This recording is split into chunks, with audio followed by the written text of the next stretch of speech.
Halo guys, Assalamualaikum warahmatullahi wabarakatuh. Berjumpa lagi dengan saya Syuhda Cahaya Sukma. Apa kabar teman-teman semua? Semoga sehat selalu ya. Selamat menjalankan ibadah puasa. Pada video kali ini saya akan membahas sebuah kasus yang sudah terjadi 6 tahun yang lalu. Namun sampai sekarang kasusnya belum terpecahkan. Nah, kira-kira apa sih kasusnya? Apa sih penyebabnya? Dan siapa sih pelakunya? Sebelum kita lanjut ke videonya, buat teman-teman yang baru lihat channel ini atau yang baru gabung, jangan lupa like, comment, dan subscribe-nya ya. Terima kasih bagi teman-teman yang sudah subscribe. Dan aktifkan juga lonceng notifikasinya biar teman-teman gak ketinggalan video dari channel ini.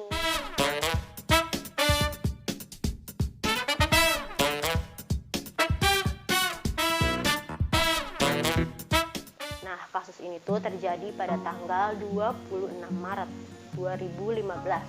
Telah ditemukannya jasad tanpa identitas di Danau Kenanga Universitas Indonesia atau UI. Nah, teman-teman pasti tahu dong ya, Danau Kenanga yang ikonik banget di lingkungan UI. Pasti kalian tahulah kalau misalkan emang sering ke UI ya. Jasad pemuda ini ditemukan mengambang menggunakan sweater berwarna hitam lengan panjang dan menggunakan sepatu serta tas berwarna coklat. Jasad ini pertama kali ditemukan oleh seorang mahasiswa UI pada pukul 9.55 waktu Indonesia Barat atau sekitar jam 10 kurang lah ya. Yang mana pada saat itu cuaca di hari kejadian cukup gelap dan akan turun hujan. Akhirnya hal tersebut dilaporkan ke polisi. Tidak berselang lama, polisi tersebut datang ke TKP dan memasang garis polisi atau portal. Kemudian jasad tersebut dibawa ke Rumah Sakit Polri Kramat Jati untuk diotopsi dan proses penyelidikan untuk mencari tahu penyebab kematiannya. Dan polisi juga memberikan ciri-ciri jasad pada pihak kampus UI dengan ciri-ciri sebagai berikut. Nah, yang pertama ini laki-laki diperkirakan usia 19 sampai 23 tahun. Yang kedua itu mengenakan kaos berwarna putih. Dan yang ketiga memakai jeans berwarna hijau lumut. Dan yang keempat menggunakan sepatu cat berwarna hitam dengan bagian kedua ujung sepatu sobek. Dan yang kelima, sweater hitam panjang di bagian belakang tertulis Universitas Indonesia. Dan yang keenam itu ada tas ransel berisi batu seberat 14 kg. Cukup untuk menenggelamkan jasad manusia. Dan yang ketujuh itu ada payung hitam di sekitar lokasi kejadian. Dan yang kedelapan ada sapu tangan. Dari penemuan dan barang bukti yang ada, polisi menduga bahwa jenazah tersebut meninggal karena bunuh diri. Kemudian pada tanggal 30 Maret ditemukan mencari surat wasiat atau surat perpisahan di kamar kosan korban. Dari penemuan tersebut, akhirnya jenazah berhasil teridentifikasi sebagai Akshena Ahad Dori. Setelah pihak keluarga datang ke rumah sakit dan mengenali ciri-ciri korban dari bentuk hidung, wajah, payung yang ditemukan dan sapu tangan yang merupakan pemberian dari orang tuanya. Nah, sebelum kita masuk ke kronologis kejadiannya, saya akan menjelaskan sedikit riwayat atau background dari Akshena Ahad Dori atau biasa disapa dengan Aceh. Ini nama jenazah yang berhasil teridentifikasi yaitu bernama Akshena Ahad Dori atau biasa disapa dengan nama Aceh. Lahir pada tanggal 2 Juni 1996 di Yogyakarta. Ayahnya bernama Kolonel Susmardoto dan ibunya adalah seorang dosen di Universitas Islam Indonesia Yogyakarta.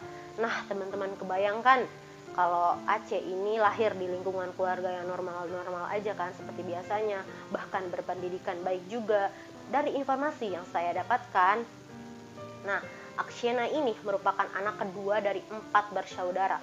Nah, riwayatnya ini, pendidikannya ini pun Akshena juga cukup baik ya teman-teman, bahkan bisa dibilang berprestasi lah.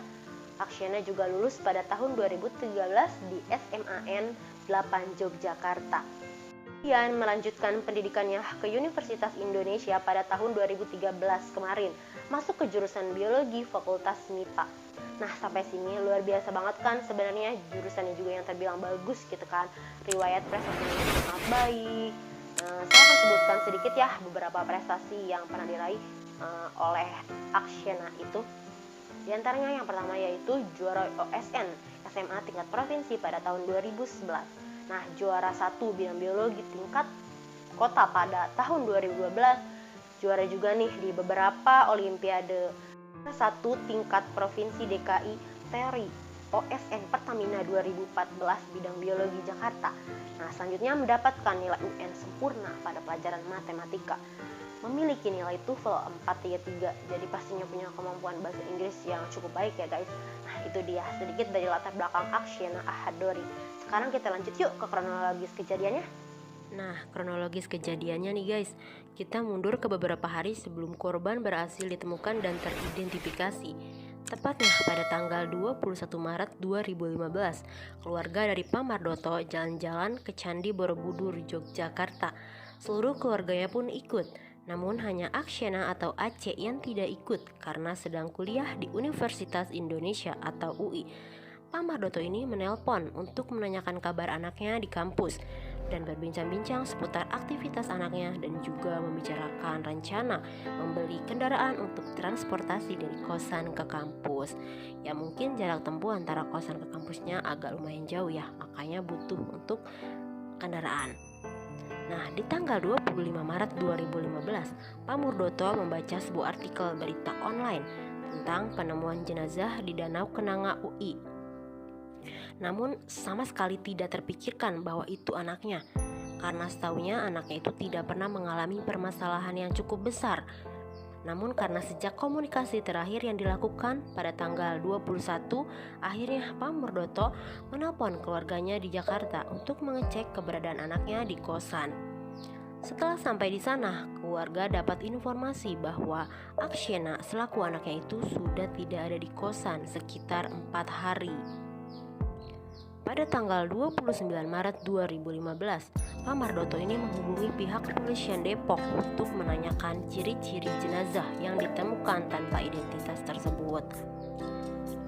Nah, masih di tanggal yang sama, 29 Maret, Ibu Akshena menelpon ke nomor anaknya yang pada awalnya tidak aktif dan kemudian aktif. Diangkat oleh seseorang bernama Jibril yang mengaku sebagai rekannya.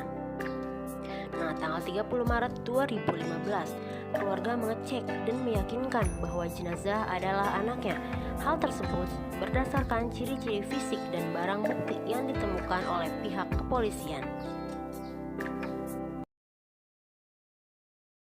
Nah nih guys, ada kejanggalan-kejanggalan yang terjadi. Yang pertama, pada awalnya kasus ini tuh dianggap merupakan kasus bunuh diri karena korban dianggap depresi akibat tidak diikutsertakan lomba di tingkat nasional. Padahal pemenang tingkat regionalnya adalah dirinya, yaitu Akshena. Hal itu diperkuat dan ditemukannya surat wasiat. Namun status bunuh diri berubah menjadi kasus pembunuhan karena ditemukannya luka lebam di area sekitar wajahnya. Kedua ujung sepatu yang dikenakannya itu robek, dianggap karena korban diseret yang menyebabkan ujung kedua sepatunya robek. Kemudian hasil otopsi nih ya guys menyatakan bahwa kemungkinan korban meninggal tenggelam dalam keadaan pingsan. Kedua, kamar Akshena yang merupakan tempat untuk polisi mencari barang bukti atau petunjuk lain. Nah, ternyata sudah dimasuki teman-temannya sekitar 4 orangan lah ya, yang mana proses penyelidikan belum dilakukan. Dan yang ketiga, yaitu handphone dan laptop korban juga diakses oleh rekan-rekannya tersebut, sehingga hal ini dianggap polisi sudah tidak identik dan sulit mendapatkan informasi dari situ. Yang keempat, terdapat kejanggalan dari surat wasiat yang ditulis. Nah, ini surat wasiatnya. Menurut grafolog atau orang yang paham mengenai tulisan, bahwa surat yang ditemukan palsu dan tidak identik karena yang menurutnya ditulis oleh 2 orang. Namun sebagiannya merupakan tulisan yang identik dengan tulisan Akshena. Namun ada penambahan atau kata ganti di dalamnya, dikutip dari pernyataan Dobarah Dewi. Yang kelima nih guys, menurut linguistik forensik, surat tersebut juga palsu karena di dalam isi gaya tulisan tidak menunjukkan tendensi bunuh diri atau emosi negatif gitu ya. Dikutip dari Nur Indah Jazila, polisi telah memeriksa puluhan saksi bahkan terduga pelaku, namun sampai sekarang kasusnya belum terpecahkan. Sudah hampir 6 tahun lamanya guys.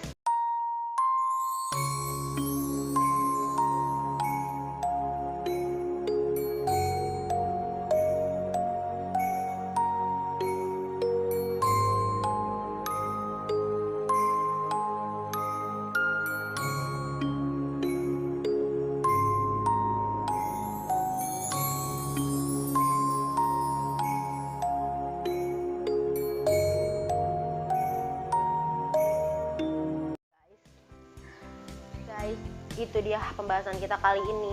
Miris banget ya. Semoga pelakunya segera tertangkap dan juga kita doakan agar almarhum tenang di alam sana. Amin. Dan keluarga yang ditinggalkan bisa ikhlas. Jika kalian suka dengan video ini, jangan lupa like, comment, share, dan subscribe ya. Biar kami lebih semangat lagi buat videonya. Buat kalian yang ingin request, bisa kalian DM di Instagram saya, Cahaya Syuhda, atau bisa komentar di bawah. Aktifkan juga lonceng notifikasinya, karena saya nggak sabar ketemu kalian lagi di next video. Bye-bye.